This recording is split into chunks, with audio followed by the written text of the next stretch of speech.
You asked, how to divide 4320 by 2 using the long division method. 4 divided by 2 equals 2. 2 times 2 equals 4. 4 minus 4 equals 0. Bring down 3, making 3. 3 divided by 2 equals 1. 1 times 2 equals 2. 3 minus 2 equals 1. Bring down 2, making 12.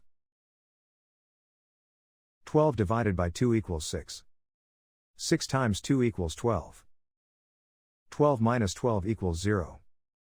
Bring down 0, making 0. 0 divided by 2 equals 0. 0 times 2 equals 0. 0 minus 0 equals 0. The remainder is 0. The final result is 2160.